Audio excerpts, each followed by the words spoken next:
and I won't back down. Hey, baby, there ain't no easy way out. Okay, you've heard me talk about sleep cream the last several weeks. Sleep is one of, if not the most important element in being able to function day to day. And most of us, including me, do not get enough quality sleep with the amount of daily stress or insane schedules that we're all keeping. Here's what I found to help me sleep better: sleep cream. It's not a drug, it's not a prescription, it's a cream. I just rub it on when I'm ready to turn in for the night, and within a few minutes, it helps me relax and allows my body to do what it is supposed to do: sleep. Take my word, I am sleeping great when I have time for it. Sleep cream is all natural CBD with essential oils and a great lavender scent that I can't recommend enough. Try sleep cream for a couple of nights and see if it works for you as well as it did for me. If you don't sleep better from using it, sleep cream will refund your purchase and you don't even have to return it. Totally risk-free. Go to sleepcream.com. That's sleepcream.com. Sleep, CREME.com. And as a bonus, use code November24 at checkout to save $24 off your first order. That's November24, all one word, at checkout. Get your best sleep ever with Sleep Cream at sleepcream.com. Hey everybody, thanks so much for joining us right here on The Right View. Tonight we're joined by the Babylon Bees, Kyle Mann and Joel Berry, whose new book, The Babylon Bee Guide to the Apocalypse, is out November 12th. Kyle and Joel, welcome. Thank you for joining us. I mean, you say apocalypse in that title, and it does feel like the world keeps getting crazier and crazier by the day. Tell me first, before we get to the book, how hard is it to keep doing parody when reality kind of feels like it really is sort of what we have to make fun of because it's so crazy these days? Yeah, the hard part of writing jokes isn't thinking of something funny. It's thinking of something funny that the Democrats haven't already done yet. Right, exactly. So we gotta wake up and look at the craziest news headlines and then say, like, what is funnier than that? And it's just, it's hard. It's so hard to do. You can't write jokes that are funnier than reality sometimes. So there are occasions when you'll see our news feed and a headline that we publish is really little more than just a restating of the news. Sometimes we just can't top it. I mean, it's really nuts. It's really, I mean, how long have you guys been doing this though? And did you ever expect that kind of you'd find yourself in a place like this? Because I think even a year ago, had you kind of gone through what we've seen in this country in the past, say, like 4 months, people would have said, that's ridiculous. It's never going to happen in America. How long have you guys kind of been into all of this? Yeah, I've been running the Bee for the past 8 years since we launched in March 2016. So the Bee started out right when Trump announced his first presidential run, right around the time he was officially nominated. So like that was such a great time for comedy, like Trump versus Hillary, and trying to that was such a fun race to be a part of. Oh God. To become, and the late night hosts and the liberal comedians were dropping the ball so much. Mm-hmm. You know, they weren't telling jokes that communicated truth. They weren't able to really make fun of Trump in a fun way. Obviously, it was always very mean and agenda driven rather than actually being funny. So we were able to do that on both sides, and it's just been a blast ever since then. But yeah, we never expected to be in this place. Yeah, they kind of left an opening for you guys. The comedians who probably should have picked up a lot of good material from, you're right, starting in 2016, they left an opening for you guys. And the Babylon Bee has kind of like been killing it. I mean, you guys are hilarious. The things are so funny because kind of what we're saying, they're so real and so true to life in so many ways. And I actually felt like Donald Trump at the Al Smith dinner probably could have given you guys or taken a couple of jokes, or you guys could have swapped out because he had some really good content there. I thought, did you guys watch, by the way? Yeah, that's one of the beautiful things about Donald Trump is if you're a comedian, you really don't have to do much. I mean, he's funny by himself. You can pretty much just be like, here he is, and he's just hilarious. He doesn't need much help at all. He really doesn't, and he also knows how to deliver a line, which is part of it. You know, you can give someone the material, but you've got to deliver it and actually like make it happen. And he tends to deliver it beautifully. Obviously, everyone knows Babylon Bee for satire, but now you guys have kind of gone into this book area. What made you want to dedicate an entire book to the apocalypse? Yeah, we've done a few of these Babylon Bee guides, and it seemed right now to do the Babylon Bee guide to the apocalypse. Because we figure if Kamala Harris wins the election, like it will be the apocalypse. So it'll actually just be handy at that point. It won't even be comedy. It'll actually be a true guide. Yeah. Exactly. And then if Trump wins, then the left is still going to burn down the country. So maybe there will still be some useful material in here to help us all survive the Antifa attacks during that time. But yeah, it seemed like the time was right, and everybody has this feeling like the world is ending, and that's always a fun thing to make fun of as a comedian. Yeah, and I think that you're right. I feel like people really can feel it now. As someone who is the co-chair of the Republican Party, believe me, I'm very acutely aware of messaging and what we talk about out there. And I think you go back and historically, every 4 years, you're going to hear the same mantra. This is the most important election. This is the most important election. But you're right to say that it kind of feels almost apocalyptic in some ways, because everything is at such a heightened state right now in this country. And I am just going to say that I am incredibly grateful for comic relief when we get it, whether we're getting it through Donald Trump or whether we're getting it through the Babylon Bee. And I think that all of us need to take a breath sometimes, have a laugh, and maybe pick up a copy of this book. Can you give us any insights into what ways the book will actually guide us through the apocalypse? Maybe give us a glimpse inside. Yeah, well, when we were looking at kind of, what is good material for comedy, some of these heightened fears that you're talking about, some of the kind of the catastrophic language that both parties use going into an election, there really is a lot of material there for comedy. And so we kind of we played with both sides. We talk about leftist apocalypse scenarios like global warming and a MAGA insurrectionist takeover, and we also talk about conservative apocalypse scenarios like the rapture and communism and things like that. And so we had a lot of fun pointing our cannons in all directions and making fun of a lot of the ways that we just we love to worry and we love to fear about what's going to happen next. Yeah, I mean, fear is probably a good term to use there, but I really do think that it's cool that you guys kind of take a look from both sides. I think that we have to kind of do more of that. We shouldn't be afraid to maybe engage with people who don't share our same viewpoints, have a conversation with them, or kind of sometimes maybe even make fun of ourselves. I think self-deprecation is actually a great thing, and I think we all can use a little bit of it from time to time. But what are you guys hoping that people maybe take away from reading this book? Like after you put it down, where do you hope people's heads go? Ladies, wouldn't it be amazing to support a skincare company that shares our values and celebrates faith, family, and freedom, and proudly stands behind Christian and conservative causes? Well, I have found the perfect skincare brand, and it's called Nimi. Nimi offers simplified daily routines that cleanse, brighten, protect, and help fight the key signs of aging. You can literally just clear out your cabinet and replace all of your miscellaneous products with an effective routine from Nimi. Nimi offers clean, effective skincare proudly made in the USA that stands strong against the woke, progressive beauty companies who back anti-American causes. Nimi has luxurious skincare for all skin types, offering cleansers, toners, moisturizers, serums, and more. I personally love Nimi's Clean line as it offers high-end, clean skincare products that are free from fragrances and other chemicals that may disrupt your skin's natural microbiome. Build a custom bundle and save up to 20% off your routine.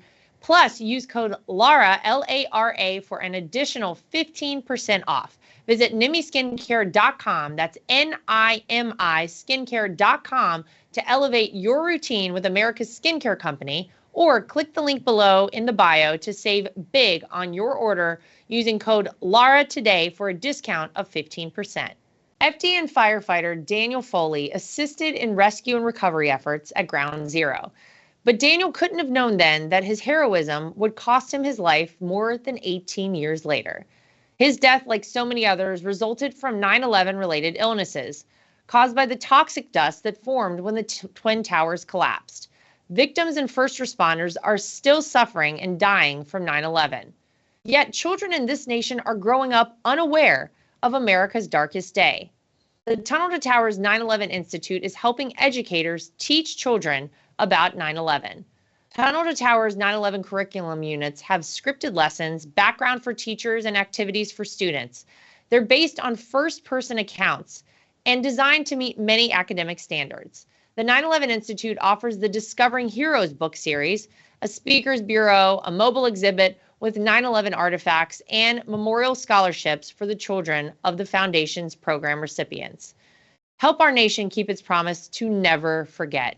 Donate $11 a month to Tunnel to Towers at t2t.org. That's the number 2, t.org. Well, anytime we're writing comedy at the B, it's like there's always a two-pronged approach. Like on the one level, we want people to laugh. Like I think that's just a good thing in itself. You know, like you were saying, learning how to laugh at yourself, having a sense of humor about the news. Every news story you see is 24/7. The world is ending. If we don't defeat this bill or that bill or this, it's like, oh, the country is going to get destroyed. And yes, there are important battles to be fought, obviously. And yes, this election is obviously a very important election. But at the same time, I think the role of the comedian is to kind of poke holes in some of that narrative a little bit and remind people that, like, hey, no matter what happens, it's okay to laugh. God is in control, and America has been resilient through the years, and we're gonna keep fighting that fight. So it does kind of inspire you to laugh at the things that aren't that important, so you can take the more important things more seriously. So there's that. I mean, just having a fun book that has crazy stick figures getting blown up by mushroom clouds and attacked by zombies, I think that's just a good thing to have in your house. And then, and then also be able to relax a little bit. Yeah.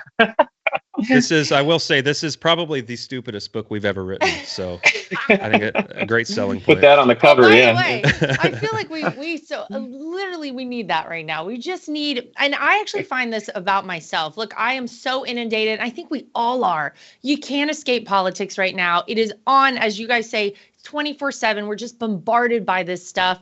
And obviously with my last name, my position, believe me, it is a constant in my life. And I actually find at the end of the day, when I'm trying to wind down, like the last few minutes of the day, I really want to get away from it. Like I have to turn off the TV, and I really want an escape for a little bit. Anything other than like true politics. So to be able to just like kind of take some of these things and laugh at them is probably welcome for not just me. I assume a lot of people probably feel the same way I do. You just need a break from the heavy nature of it all. So to kind of like poke, like you say, poke holes in it, poke fun at it, I think is really, really good. One of the things that I found interesting, just to go back for a second to the Al Smith dinner, and I want to get your take on this, guys. I've noticed SNL has been, as of late, maybe a little more even-handed with their jokes about the left as the right. Now, I would never say that they're 50-50, but at least they're calling it out, and at least they're doing some skits and stuff on Kamala Harris and Tim Walz. That is kind of cool. That is very welcomed, I think, in the space right now. But then to see Kamala Harris not attend the Al Smith dinner, actually phone in her speech and have not just phone it in, but have somebody else really do the comedy portion of it, Molly Shannon. I got to tell you, I was there in the room, and when you looked around the room while this was going on, it went over like a lead balloon. Like nobody was impressed by this. And I think that, it would have served her well. I'm no Kamala Harris fan. It probably would have served her well. And I actually think it would have been a nice thing to have the country see, that two people can go on stage together, tell a couple jokes about themselves, about their opponent, about the entire nature of the election, and just kind of like have a civil moment. I'll ask you guys, were you surprised that Kamala Harris did not attend? And then what did you think of kind of her take on her speech and her jokes? I was surprised. I said to the other Babylon B writers, I was so surprised that they didn't just send her. I don't know why. Yeah. I don't know why she didn't go. It's like the easiest thing in the world. Have have somebody write some jokes for her.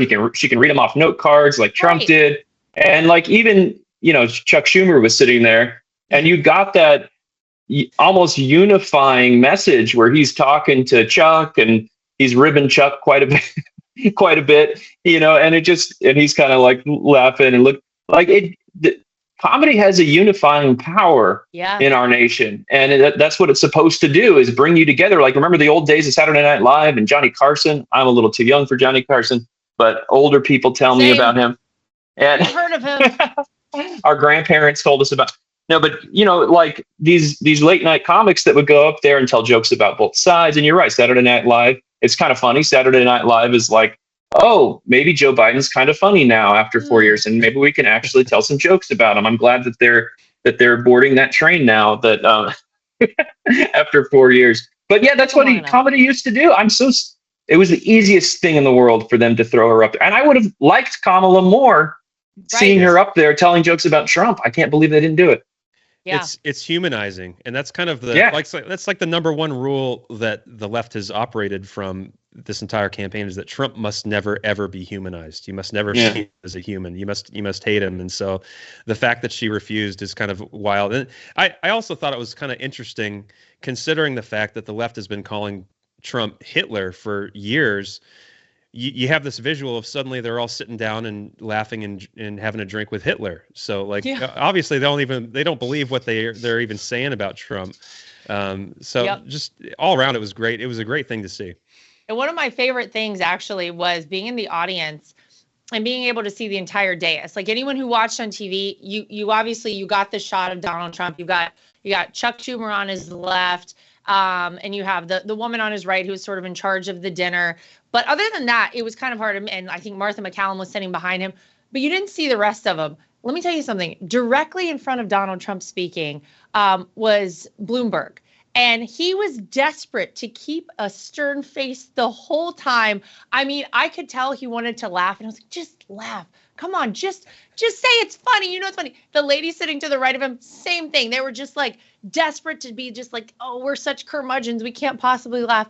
I will even give Hillary Clinton credit for the fact that whenever in 2016, that both Donald Trump and Hillary attended the Al Smith dinner, they both told jokes. They both laughed at one another's jokes.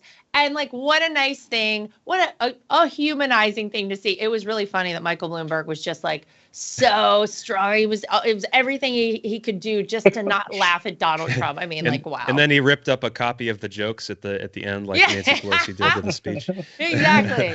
Just to make a point of it. So I don't know. It was certainly a mistake, I think, for Kamala Harris not to have attended the Al Smith dinner. And maybe she'll realize that on November 5th, but I digress. Let's get back really quickly to your book. Whether it's in the book or on the Babylon Bee website, when one of your jokes actually becomes reality, which, guys, I have to imagine actually happens because life is so wild and so crazy these days. Do you guys celebrate it? Is there some sort of acknowledgement? Do you give a plaque of any variety to anyone for that? Because that's pretty cool. Yeah, we have a running list on our website, our book of prophecies, which is all our fulfilled prophecies. And there's been like 100 of them at this point. So you guys in The Simpsons, right? Yeah, The Simpsons probably has more, but The Simpsons too, they were writing jokes that were coming true, 20 years later, which is crazy. And we're at the satire convergence moment now where we're writing stuff and it's coming true the next day. That's how insane the world is getting. There are times when we're kicking a headline around in the writers group and it will come true like as we're like finalizing the wording for the joke. And, throw it out. Can't do it now. That's wild. That's nuts. Well, it just kind of speaks to where we are in this country. And I got to say, sometimes, guys, if we don't laugh, we'll just all cry. So we need more laughter. That is always welcomed. Tell everybody where they can get the book coming up soon on November 12th. Yeah, book's available on Amazon, any bookstore, and shop.babylonbee.com. So go check it out. And we love urge you guys to pre-order it because the world will be ending any minute now, and it might be too late to buy the book. So yeah, you might want to get your orders in now while we're all still here. That is obviously good Good advice. Well, guys, thank you so much for joining us. Thanks for keeping us laughing. Like I said, I feel like, the world is so crazy these days. We all need just a break and a little bit of comic relief. And maybe sometimes hearing these jokes and reading about stuff like this, actually when you're in the moment and you feel like very overwhelmed with everything going on, maybe you actually harken back to that and you're like, oh, well, it's not that bad. It was Babylon Bee already talked about that. So we're all good. But Kyle and Joel, thank you guys for joining us. Keep us laughing. We're counting on you because we need more of it, not less of it these days. And thank you for joining us here today. Everybody at home, as always, make sure you like, subscribe, share, and follow. And we'll see you back here next time for more of The Right View. And I won't back down. Hey, baby, there ain't no easy way out. Nothing is worse than being on a phone call that drops. Nothing is worse than trying to text someone and you can't reach them because your phone is out of service range. And nothing is worse than supporting these major corporations and companies who don't support us. That is why I love Patriot Mobile. They are America's only Christian conservative wireless network. They use every cell tower out there available to all networks so that they have the greatest 4G and 5G coverage nationwide, and they support the causes that are important to us as conservatives. If you go today to patriotmobile.com/Lara Trump and use the promo code Trump, you will get free activation today. Again, that is patriotmobile.com/Lara Trump. The promo code is Trump for free activation so that you can get a great cell plan and feel good about doing it.